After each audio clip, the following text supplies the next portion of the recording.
always loved yard sales. There's something thrilling about digging through someone else's forgotten treasures and finding something special. But after what happened last summer, I don't think I'll ever go to another one. What I brought home that day wasn't just an object, it was something far worse. It started innocently enough. I was driving through a quiet neighborhood on a sunny Saturday morning when I spotted a yard sale sign. The house was old with peeling paint and overgrown hedges, but the yard was packed with tables piled high with dusty knickknacks. I walked around for a while, browsing the usual junk: old books, mismatched dishes, and faded holiday decorations.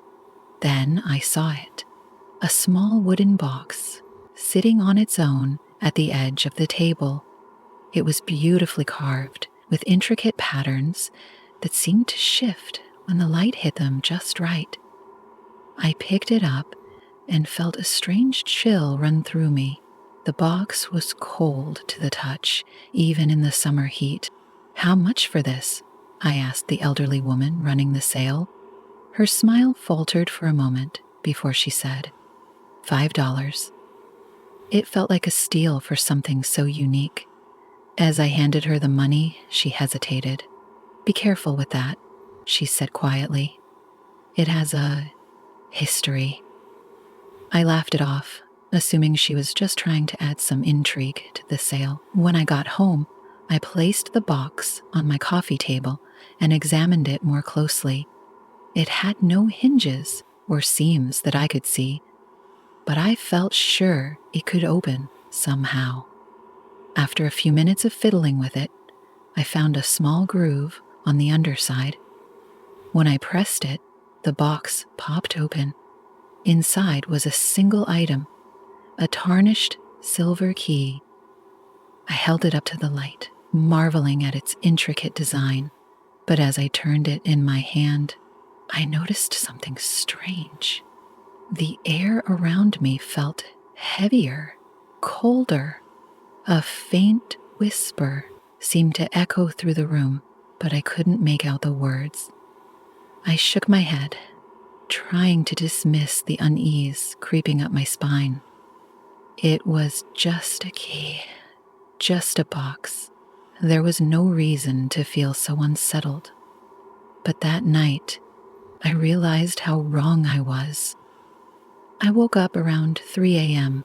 to the sound of something moving in the living room. At first, I thought it was just the wind, or maybe the creak of the old house settling. But then, I heard it again. A soft, deliberate shuffling, like footsteps. My heart pounded as I crept down the hallway, clutching a flashlight. The living room was dark, but the box sat on the coffee table, its lid wide open. I was sure I had closed it before going to bed. The silver key was gone. I froze, staring at the empty box. That's when I felt it, a presence behind me, cold and heavy like the air itself was pressing against my back. Slowly, I turned the flashlight in hand, ready to swing if I had to. There was no one there, but the feeling didn't go away. I backed into the bedroom, locking the door behind me. Sleep was impossible. I sat on the edge of the bed, gripping the flashlight until the first rays of sunlight broke through the curtains. The next morning, I searched the entire house, but the key was nowhere to be found. I told myself I must have misplaced it, but deep down, I knew that wasn't true. Over the next few days, things only got worse. The lights in the house began to flicker. Shadows seemed to move in ways they shouldn't. I'd hear faint whispers at night, always too quiet to understand, but loud enough to send chills down my spine. One evening, as I was washing dishes, I glanced out the kitchen window and froze. A figure stood at the edge of my yard, just beyond the tree line. It was tall and dark, with no discernible features. It didn't move, just stood there, watching. I turned away for a split second to grab my phone, but when I looked back, it was gone. My hands shook as I locked every door and window in the house. I could hear them circling the house, pressing against the walls like a storm trying to get in. I didn't sleep. The next morning, I decided I couldn't take it anymore. I grabbed the box and drove back to the house where I had bought it. The elderly woman was sitting on the porch as if she had been expecting me. "I need to return this," I said, holding out the box. She shook her head. "It's yours now," she said softly. "I tried to warn you."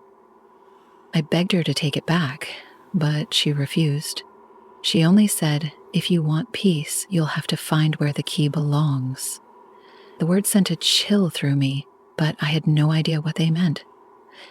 I left the box on her porch and drove home, determined to forget about the whole thing. But that night it was back, sitting on my coffee table, as if it had never left. The lid was open again, and this time the whispers were deafening. I couldn't take it anymore. Desperate to rid myself of the box, I packed it in my car and drove for hours until I found an isolated spot in the woods. I dug a deep hole and buried it, along with every shred of fear I had carried since bringing it home. As the last bit of dirt covered the box, the whispers faded, and for the first time in days, I felt relief. But as I turned to leave, I froze in my tracks. Just beyond the trees stood the same dark figure from my yard, watching me. It didn't move, didn't make a sound, but the weight of its gaze was suffocating. My legs trembled as I backed away and sprinted to my car, not daring to look back. When I got home, the house was eerily quiet. The box was gone, and so were the whispers. But that night, as I lay in bed, I felt the air grow cold, and faint tapping echoed from the walls. Whatever I had buried wasn't finished with me yet. Desperate, I searched the internet for any clue about the box or the key. I found stories, legends about cursed objects and restless spirits, but nothing that could help me. As I write this, the box sits in the corner of the room, watching. The whispers have stopped, but the air feels heavy, charged with something I can't explain.